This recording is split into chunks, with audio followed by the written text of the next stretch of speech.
Assalamualaikum warahmatullahi wabarakatuh. Kaifa halukum? Ibu harap kalian semua dalam keadaan sehat walafiat, walaupun akhir-akhir ini banyak yang dilanda dengan batuk dan pilek. Untuk pembelajaran kali ini kita melalui media daring. Ya, kita akan melanjutkan pelajaran ke bab 2. Kalau kita bab 1 itu belajar tentang kelahiran Pancasila dan sejarah kemerdekaan Indonesia, proses bagaimana terbentuknya dasar negara Indonesia dan sebagainya. Jangan lupa didengarkan dengan baik, kemudian nanti di akhir Ibu akan mengasih tugas dan dikerjakan dan dikumpulkan. Pada bab kedua ini kita akan belajar tentang penerapan nilai-nilai Pancasila. Implementasi, bagaimana sih implementasinya nilai-nilai Pancasila baik dalam kehidupan bermasyarakat, dalam kehidupan bernegara.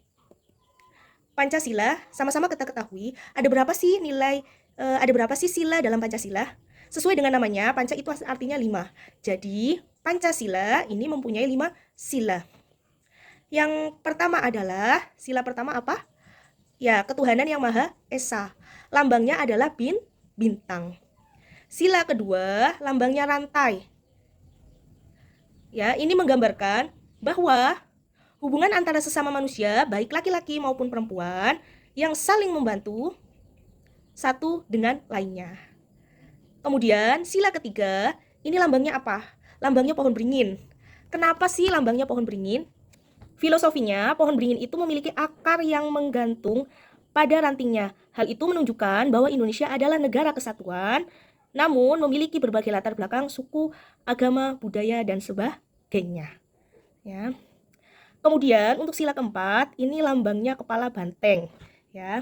Tapi bukan PDI ya, lambangnya kepala banteng. Ini memiliki arti bahwa makhluk sosial ya yang kuat dan berkelompok atau berkumpul ini menggambarkan bahwasannya masyarakat dianjurkan untuk berkumpul, mendiskusikan sesuatu dan membuat keputusan atau bermusyawarah.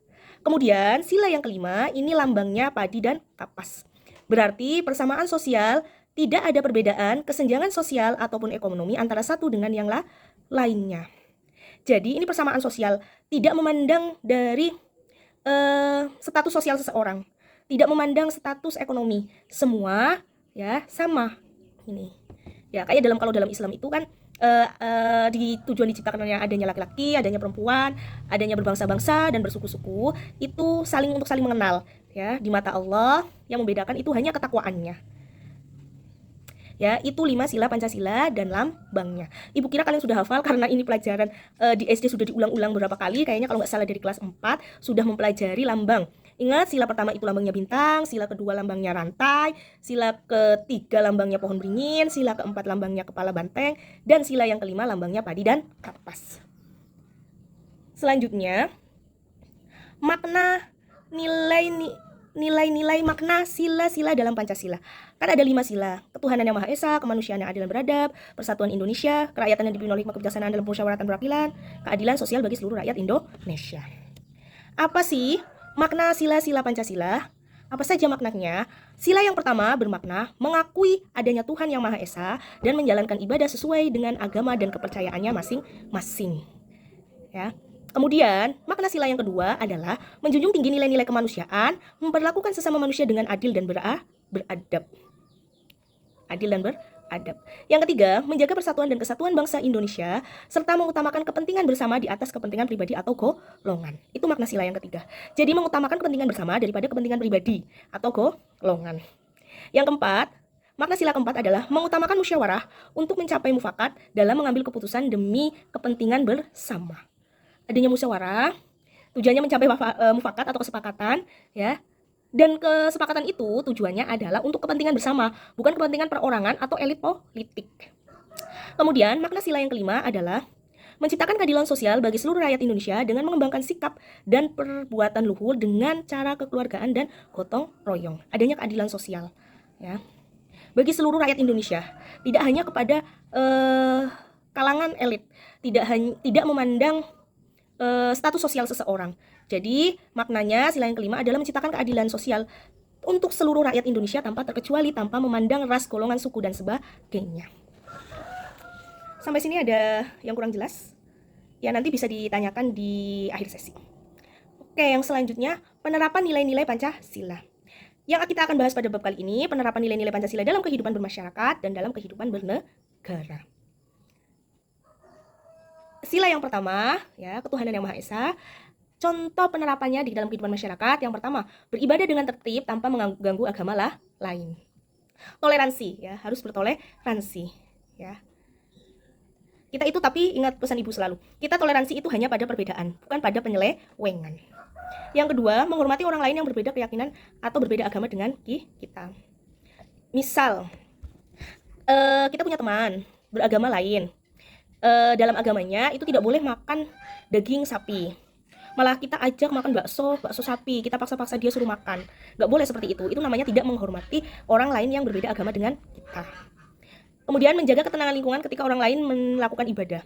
Misal, kita tinggal di lingkungan yang majemuk, ya. Misalkan rumah kita dekat gereja atau dekat tempat ibadah bukan punya kita, ya.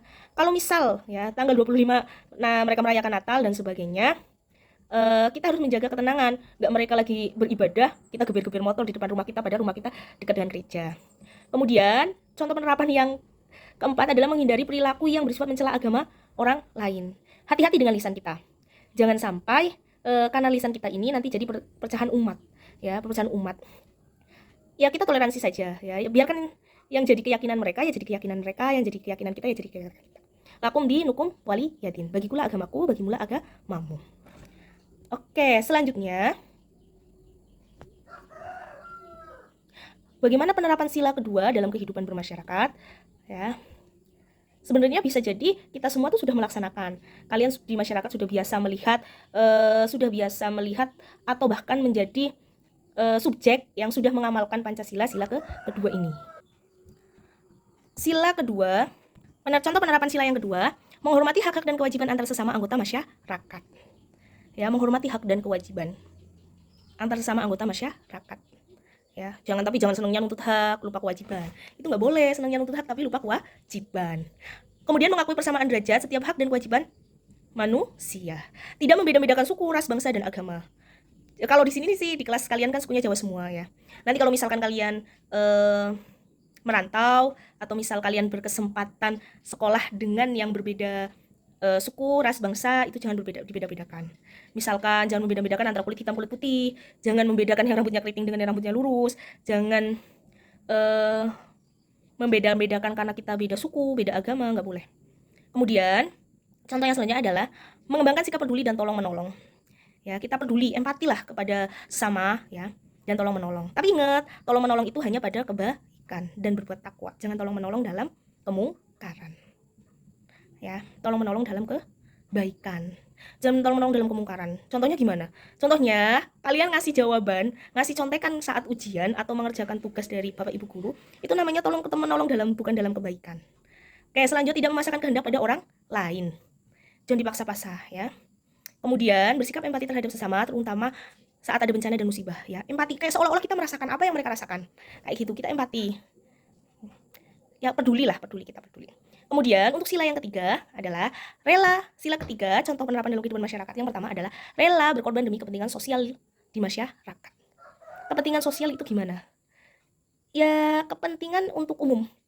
Kita berjiwa sosial, menolong, kayak gitu, itu namanya jiwa sosial. Kemudian mengikuti kegiatan masyarakat bersama warga lain, misalkan gotong royong. Kalau di tempat kita namanya apa ya? Kerigan, ya. Gotong royong, kerigan, dan sebagainya.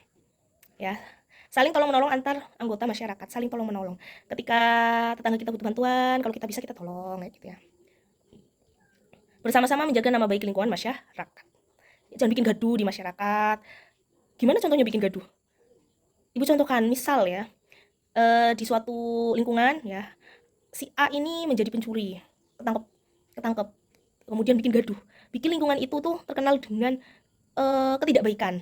Itu loh si A dari desa A mencuri ditangkap, itu loh si A dari sekolah A bikin kasus ini kemudian ditangkap, kayak gitu.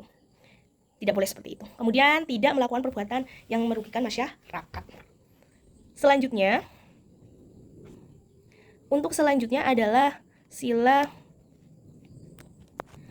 adalah pengamalan sila keempat.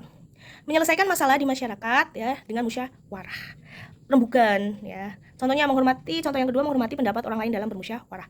Tentu setiap kepala, setiap individu itu mempunyai mempunyai pendapat masing-masing. Tugas kita adalah saling menghormati pendapat orang lain, walaupun misalkan pendapat orang lain itu tak sejalan dengan pendapat kita.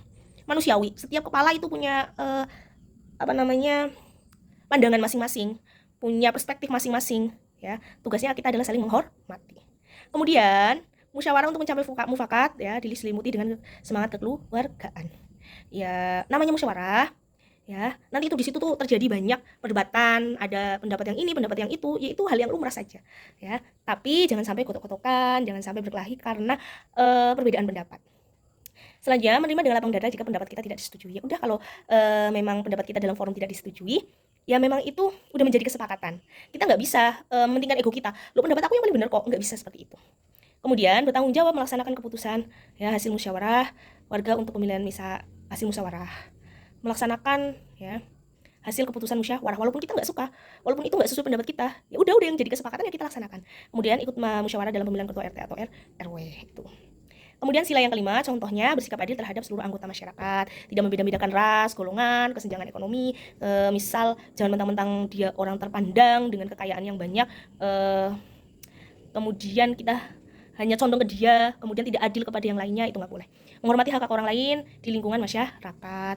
Orang lain punya hak ketenangan. Ya, kita ya kalau nyetel tip jangan keras-keras ya. Karena kita punya tangga ya. Jadi ada hak orang lain ketenangan ya. Ya, jangan siang-siang habis duhur wayai istirahat malah dandutan kenceng banget tetangganya sampai telinganya sakit mendengarnya pengen istirahat.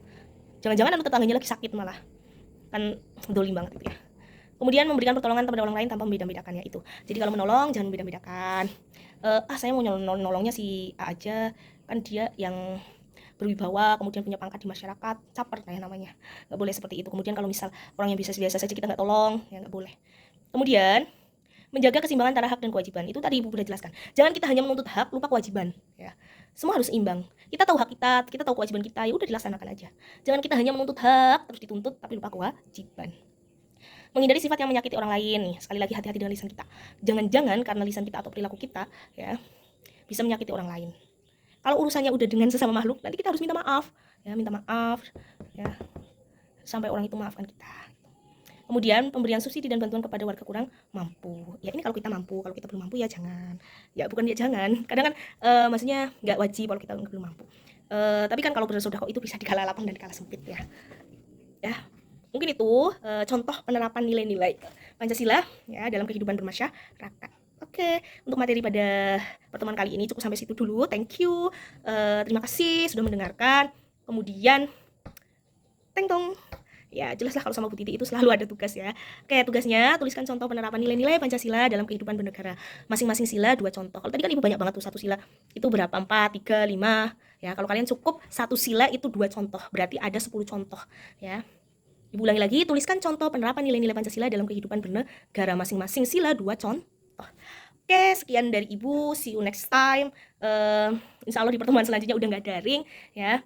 Sekian dari Ibu. Apabila ada salahnya mohon maaf. Wassalamualaikum warahmatullahi wabarakatuh. See you.